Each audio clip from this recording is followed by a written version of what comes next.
This is the Durock Bushi T1. It's a recolor of Durock/JWK's strong tactility switch, the T1, with colors matching JMK Red Samurai. The housing is this dull matte gold color, while the stem is a dark, almost maroon red. It's all opaque with a nylon bottom, polycarbonate top, and palm stem. It bottoms out with 67 grams of force and is not factory lubed. This is my first tactile switch, and overall only my third ever mechanical key switch. I started out with Otemo Blues on a pre-built, then moved on to Gateron Yellows as I got into the custom scene. I decided to go as tactile as possible. The popularity of the Holy Panda meant that there was an abundance of options. Unfortunately, I live in the Philippines, meaning not all of those options was easily accessible. At the highest end of my accessible choices are the glorious pandas. Purchasing from Rotobox Philippines, they can be had for about 36.81 pesos per switch. At the lowest end are the Fecker pandas, which I found at a few stores ranging in price from 14 to 17 pesos per switch. I had previously resolved to go with the Feckers since I was just going to try tactiles, and so I thought that I might as well go with the cheapest option. But the more I read about these Holy Panda knockoffs, the more turned off I got with them. QA issues, inconsistent factory lubing, and of course the fact that they were clones. The middle option was the Durock T1 or Koala. I found these at a few different stores, ranging in price from 30 to 33 pesos per switch. I was still on the fence when I saw that Mechanical Keyboards etc. was having a sale, and they had the Durock Bushi T1s for 28 pesos a switch. This was the lowest price I'd ever seen for this switch, and this had the added benefit of not being factory lubed, and so I jumped at the opportunity. My initial plan was to reserve the tactiles for my upcoming keyboard, the KBD67 Lite, which is coming sometime this quarter. But as I'm sure you can relate with, I could not wait.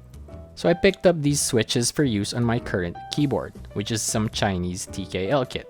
I bought it off Shopee Philippines, link in description, and it did not have a name there, but I found it on other places with the name XM87.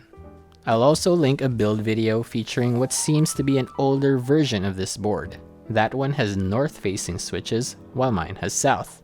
For the sound test, I'll be using two typing test websites, MonkeyType and TypeLit.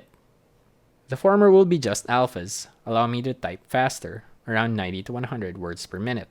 The latter will include capitalization and punctuation, slowing me down to around 60 to 70 words per minute. I'll have tests for Unlubed and Lubed on both sites.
Yeah, my stabs need work.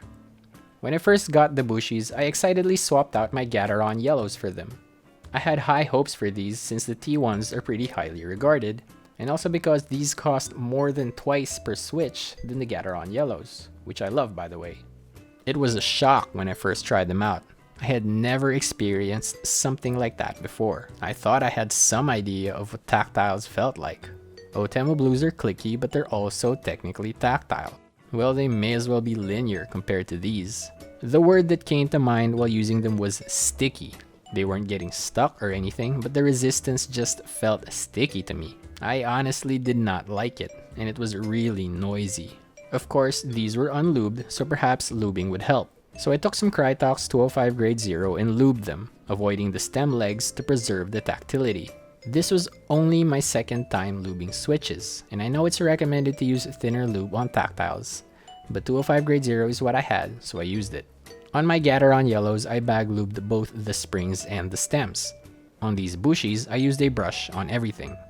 I also filmed them with 0.15mm TX films. Afterward, they did feel a little bit lighter and sounded much quieter, but the tactile bump was still there and was still prominent. The stickiness wasn't quite as pronounced, but it was, again, still there. In terms of both feel and sound, I still prefer my Gateron yellows. So it seems like I'm firmly in the linear gang, although I can't say that definitively just yet. I could try to lube the legs on these Bushis, but that seems pretty drastic. I'll probably just sell these off. Hit me up, Filipinos. And perhaps try a lighter tactile switch. Maybe some dragon fruits? Or maybe you guys have other suggestions. Feel free to leave a comment. I would appreciate it greatly. Thank you.